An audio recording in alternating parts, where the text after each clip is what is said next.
Bonjour à tous les amis, Salon de Munich, on est tous les deux pour le petit grand tour ou le grand petit tour qui devient une sorte de rituel quand on est aux commandes du salon. Juste un mot pour ceux qui s'étonnent de l'absence de Vincent. Vincent, il est retenu pour une bonne raison. il a demandé à aller accompagner sa fille à l'école, voilà, la première rentrée. Et on pense évidemment à toute la famille Marty. Salon de Munich, le retour des grands salons. Oui, enfin, on avait été déçus par le salon de Paris l'année dernière. Il y avait eu Bruxelles, mais qui était un salon de moindre importance. Donc là, premier gros salon en Allemagne, le pays des salons, le pays du gigantisme des salons. Et avec beaucoup d'Allemands, oui. Évidemment, qui jouent à domicile. Et ce qu'on vous a promis, c'est justement de vous faire le tour rapide de toutes les nouveautés qu'il y a ici. J'ai appelé ça le Grand Palais, moi. Ouais. Mais ça s'appelle le IAA. Ouais. Le IAA, c'est-à-dire qu'il y a des stands en ville, et là, ce sont les stands, en fait, ici, dans le Palais des Expositions. Exactement, un peu à l'ancienne. On commence par l'I5, on commence par BM. Alors, série 5, tu as une minute. Deux versions. Version hybride, ici 530E, il y a ici une 550E en 6 cylindres qui, à mon avis, va promettre beaucoup. Et derrière, on croit que c'est la même, mais c'est pas la même. Ouais, En fait, c'est la i5, voilà, c'est la même voiture, extérieurement elle est identique. Seule différence, elle est 100% électrique. Elle a un coffre un tout petit peu plus petit et elle est en finition M Sport un peu plus sympa que la 530E qui est en finition un peu basique avec des petits trous. Voilà, elle est plus dynamique comme ça. Voilà. On l'a vu, allez voir sur les vidéos plus fouillées. Intérieur très réussi, enfin, la voiture honnêtement répond aux promesses. Beaucoup plus grande que l'ancienne. Pour une design intéressant, je ne sais pas si on le voit. Vas-y, ouais. En fait, il y a une petite partie noire en bas, en fait, parce que sinon la ceinture de caisse serait très très haute. Okay. Donc en fait, visuellement, ça réduit en fait la taille de la tôle. Et donc si tu prends la voiture toute noire par exemple, tu as le sentiment que la tôle monte très haut. Donc c'est une petite astuce de design. Pour l'arrière est magique, on va le dire vite. Hein. Voilà. L'arrière, il se passe un truc. Il se passe un truc. Et comme toujours chez BM, un niveau de qualité perçue extérieure qui est quand même très bon. Hein. Foncez voir évidemment les vidéos et nos vidéos, les shorts et tout ça qu'on y a dédié. Et la star. Ouais, le futur. Ah non, tu veux pas toi le futur BM? Ah, le futur. Mais en même temps, c'est la Tesla Killer. Exactement. Alors ici, sur le stand BM, il y a celle qu'on appelle la nouvelle classe. Voilà, c'est la vision de l'électrique selon BM. Donc c'est finalement la réponse frontale de BM à la Tesla Model 3, avec une voiture pensée pour être électrique dès la conception, qui promet d'être super efficiente, super légère, avec enfin une réinterprétation du design des naseaux. Les fameux deux haricots. Voilà. Ils ont trouvé l'équilibre juste, c'est ce qu'on s'était dit. Hein. Avec des jeux de lumière à l'intérieur, c'est pour le coup assez réussi. Du velours. Voilà, du velours, une forme qui rappelle les BM, les séries 3 des années 80, ou même les BM, les petits berlines des années 70. Un peu de Maserati des années 80 aussi, avec l'arrière et la ceinture, les feux arrière rouges en hauteur. Mais plutôt réussi. Sacrée bagnole. Voilà. Allez, on enchaîne. Ouais, là, on va voir la vedette là maintenant. On va voir la vedette. Qui n'est pas allemande. Hein. Non, qui est américaine, californienne, voilà. Fabriquée en réalité dans le monde entier. Oui, celle-ci, elle est fabriquée en Chine, la Model 3, puisque c'est d'elle dont on parle. C'était une façon diplomate de dire mais la Model Y est fabriquée en Allemagne. Et là, la voilà, la star. Alors, on passe devant la Model Y, qui est ici. Et là, on arrive devant la star du salon, la Model 3. Tu roules en Tesla, oui. C'est faux. Oui. Tout le monde le sait. Nouvelle Model 3, nouveau feu, tout est amélioré, ce sont les mots de Tesla. Exactement, plus de 50% des pièces nouvelles, je crois. Voilà, il y a beaucoup de choses qui changent, beaucoup de choses qui ne se voient pas qui changent. Voiture plus silencieuse, plus confortable, encore plus efficiente. C'est la référence du marché, 30% moins cher que toutes les autres. 670 km d'autonomie en version grande autonomie avec les jantes de série. Voilà, enfin, des équipements améliorés, sans doute une conception qui coûte moins cher à la marque, donc ils ont encore une avance là-dessus. Un CX de 0, voilà. 219. Ouais, voilà. Non, mais je crois que 0,209, je crois que c'est en dessous de 0,21. Des sièges, des équipements hyper haut de gamme, des sièges ventilés, un écran à l'arrière. Clairement, c'est la référence du marché aujourd'hui. Et en plus, en prix, elle est mieux placée que toutes les européennes. Donc elle va faire, à mon avis, assez mal à la concurrence. Elle était déjà au top. Voilà. Et elle a alors un petit coup. C'est comme le cycliste qui était déjà en avance, qui regarde et qui accélère un coup, tu vois. Eh ben, incroyable. Incroyable. Donc voilà, c'est le maillot jaune. Ouais. On poursuit. Tout devient évidemment, tout s'électrifie, pardon. Et s'électrifie à grands pas, surtout chez Renault. Le stand aux losanges. Un petit mot quand même pour dire que parmi les stands, s'il y a un stand qui fait des efforts, s'il y a un stand sur lequel il est agréable d'aller, c'est celui du stand Renault. Voilà, regardez là. C'est les seuls d'ailleurs où il y a un vrai café, où c'est un peu français. C'est clair que sur un stand, ils sont meilleurs que Tesla. T'es vraiment accueilli, c'est un petit bonheur. Et alors sur le stand Renault, oui, il y a du produit. Hein. Il y a de très jolies choses. Il y a le nouveau Scénic. Qui est là. On va le dire en off. Hein, toi, tu as été assez étonné par les places arrière. Oui, beaucoup de place à l'arrière. En fait, je trouve que visuellement, elle fait plus du tout monospace, mais malgré tout, elle a un capot court, donc il y a beaucoup de place dedans. Je trouve que ce thème de calandre, il y a quand même quelques similitudes avec Peugeot. On voit qu'il y a des transferts de designers, parce que ces jantes-là, un peu les jantes carrées rondes, là, ça rappelle un peu d'autres voitures. Et pareil, je trouve que la calandre, avec les crocs et finalement ces losanges, si on va voir chez Peugeot, les dernières Peugeot, ça ressemble quand même pas mal. Après, c'est assez réussi. Ce sont les commentaires qu'on lit souvent. Hein.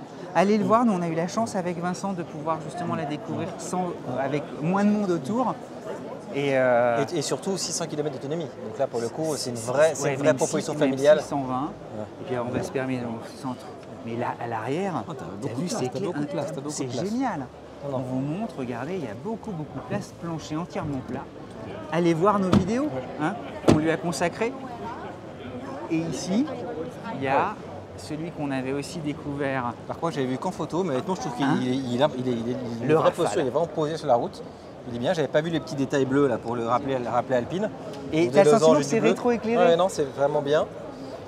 Avec la forme SUV coupée qui est quand même la grande mode du moment. Les jantes avec des zones plates que tu retrouves sur les Volvo, enfin sur beaucoup de voitures, un peu comme les Aero Wheels de Tesla.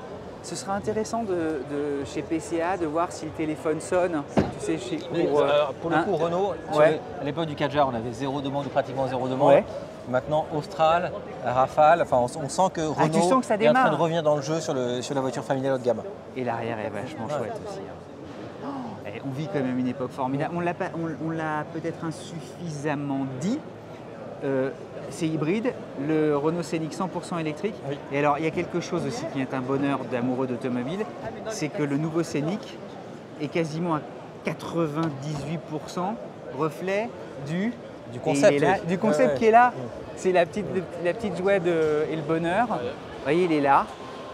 Et ça lui correspond. Et on avait oublié que sur le concept, il y avait des roues effectivement inédites, un peu asymétriques, symétriques, je ne sais pas si on le dit bien, et qui sont reprises évidemment en grande série. On poursuit la visite ? Oui. Par ici.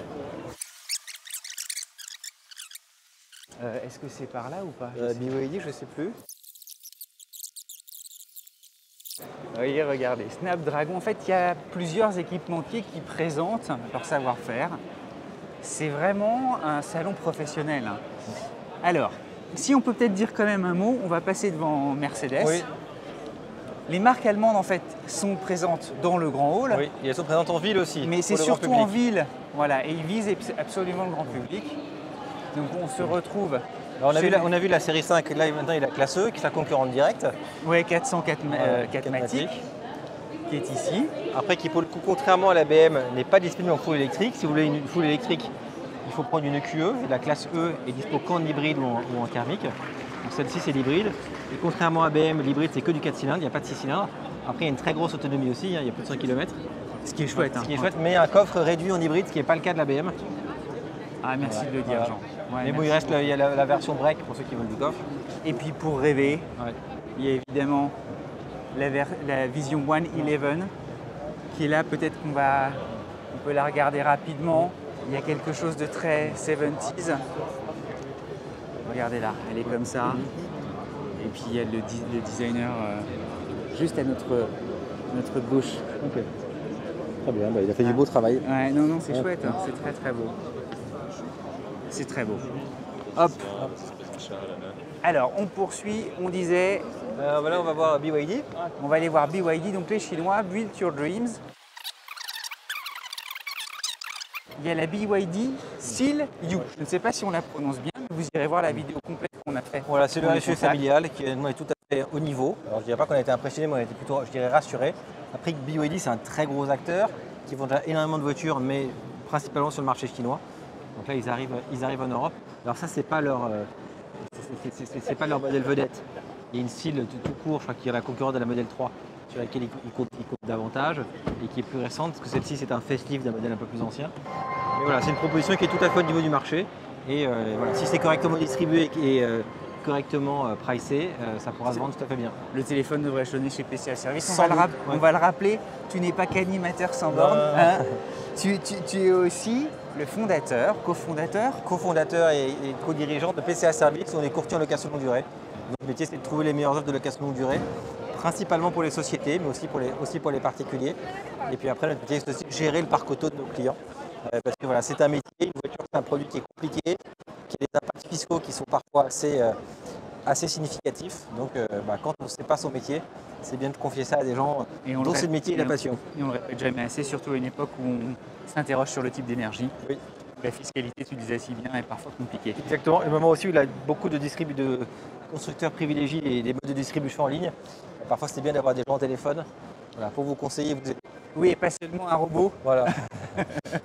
Le salon, il n'est pas que couvert, hein, il est aussi à l'air libre. C'est un peu comme en boîte, tu as plusieurs ambiances. C'est vrai, Jean, tu as raison. Et alors là, ambiance camouflée, ambiance avant-première. Le nouveau Tiguan. Tiguan. Que vous verrez évidemment en chair et en os sur 100 bornes bientôt. Mais en attendant, à Munich, il voulait le camoufler, mais on peut quand même dire des choses. On voit qu'il est exactement. Plus familial, qu'il reste familial. On voit qu'il reste assez classique malgré tout. On voit l'intérieur qui, à mon avis, revient aux fondamentaux de Volkswagen avec une finition qui s'annonce très soignée et des très beaux écrans. Il sera dispo en hybride, rechargeable, plug-in et en essence. Attention pour la France, parce qu'en essence, il y aura sans doute un malus au poids. Donc en France, je pense qu'il vendra quasiment exclusivement en hybride rechargeable. Mais ça, a priori, cette voiture-là, elle coche toutes les cases pour faire un carton. Et tu le disais, l'image de marque du Tiguan depuis. Ah, c'est parfait. Le Tiguan, il est bien parce que c'est comme ça. C'est très bien. En fait, c'est le côté rassurant de Volkswagen, sans avoir le côté parfois un peu show-off de certaines marques premium et des gens qui ne veulent pas avoir une Audi, une Mercedes, une BM. En parlant de succès, en parlant aussi de changement, il y a la Passat Sportwagen, donc le break. Oui. C'est d'ailleurs amusant de noter qu'il ne la présente pas en berline, mais d'abord en break. Je crois même pas qu'il y aura de berline, hein. Je crois que pour l'instant, il est en break, je crois. Hein. Ah ouais? Ah bah écoute, ok, soit. Non, mais tu vois, alors là, le scoop des scoops, mais alors, ça sert aussi à ça. On a été surpris, elle est beaucoup plus élancée encore qu'on ne l'imaginait. Elle fait 4,92 m, elle est très grande. Moi, je la trouve un peu banale en photo et je trouve que de la voir en vrai, elle rend beaucoup mieux. Après, c'est la Finisher Line, donc un peu sportive, avec des détails amusants, des jantes presque pleines, comme chez Tesla ou comme chez beaucoup de constructeurs Volvo par exemple, ou même Renault, ce matin, le Scénic qu'on a vu.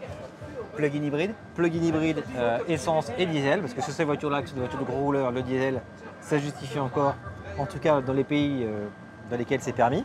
Et puis on va ouvrir la portière, vous allez voir très vite, on n'a que quelques instants évidemment, mais à l'intérieur, retour aux finitions. Exactement, il y a des surpiqûres, des chromes, des boutons, enfin c'est... Il y a de la mousse, regarde, il y a de la mousse partout, même là-dessus, toi tu vas être content, ça va te parler ça. Donc modèle à suivre. Modèle à suivre, attends juste un truc, regarde l'espace à l'arrière. Regardez l'espace aujourd'hui, allez, je m'assois rien que pour vous montrer très vite. Là il y a vraiment beaucoup de choses, et sachant que moi je m'étais installé devant tout à l'heure, et j'avais reculé beaucoup. Non, et puis très grande malle aussi, presque 700 litres. Ce qui en fait le prince des coffres qu'on a presque envie d'avoir. Là on est sur une hybride. Hein, donc, et en plus, donc normalement parfois il y a les batteries. Et puis il y a quand même encore un petit ce qui est utile pour mettre évidemment. Ranger des câbles.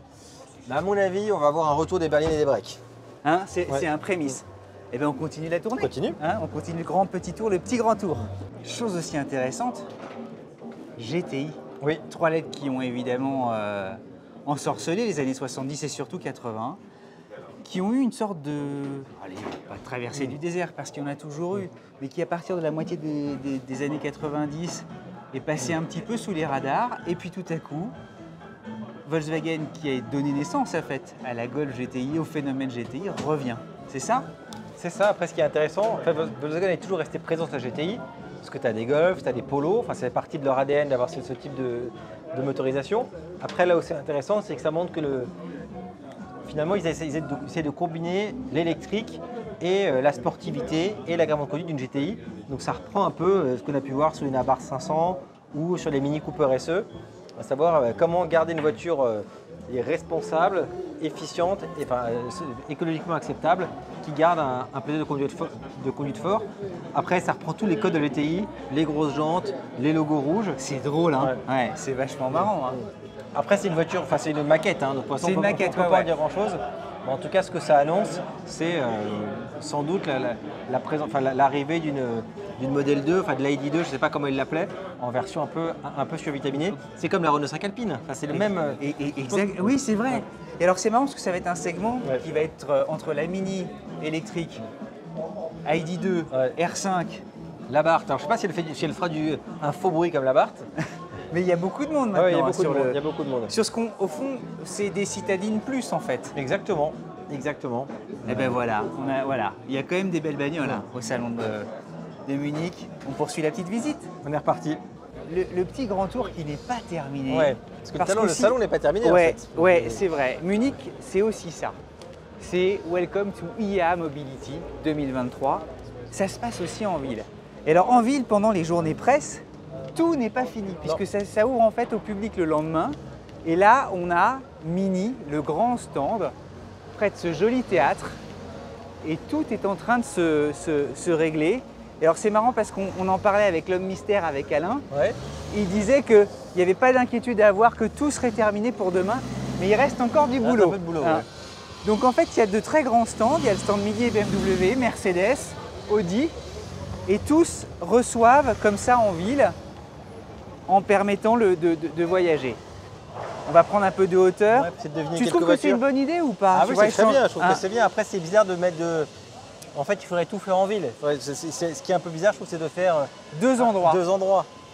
Mais le fait de le faire en ville, c'est très bien. En plus, c'est le salon de la mobilité. Donc, finalement, ça le met plus dans son environnement, donc c'est tout à fait crédible. Et là, c'est très beau parce que je ne sais pas ce que c'est, mais il y a un côté très romain. Ouais. Peut-être que. C'est assez majestueux quand ça va être prêt. Après, là, on devine. Il y a la Mini Mini Countryman et Mini Cooper. Il y a la i5 version M60 qui est présente aussi. En fait, c'est chouette parce que les salons sont en phase de retour. Oui. D'une certaine manière. Après, c'est peut-être une manière de se réinventer pour eux aussi, se dire plutôt que de mettre des voitures dans des halls gigantesques coupées de la ville, autant mettre les voitures directement dans leur environnement. Dites-nous ce que vous en pensez, parce qu'on va achever en fait notre petit grand tour. Nous, il y a des débats entre journalistes, entre constructeurs automobiles. Est-ce qu'il faut tout sur un même endroit ou au contraire des endroits comme ça différents? N'hésitez pas à nous partager. Professionnellement, nous, on aime bien que tout soit centralisé. C'est plus facile. Soit tout en ville, soit tout dans le grand hall. Mais en tout cas, voilà, on voulait vous faire partager ce... c'est un joli salon en fait. Même si on n'a pas pu hélas tout vous montrer, mais c'est un très beau salon. La bise à mamie. Toujours. Les drapeaux flottants, regardez, voilà, c'est l'Allemagne. Et puis il y a bientôt des essais avec toi qui arrive. Modèle 3 bientôt. Le X5, on va essayer bientôt en 50E. En 50E. Il y a plein de trucs à voir pour la rentrée. Et tu donnes tous les scoops. Voilà. Allez, on vous embrasse. À très vite. On s'abonne évidemment à Sans Bornes. On pense à vous tous. Très bonne rentrée.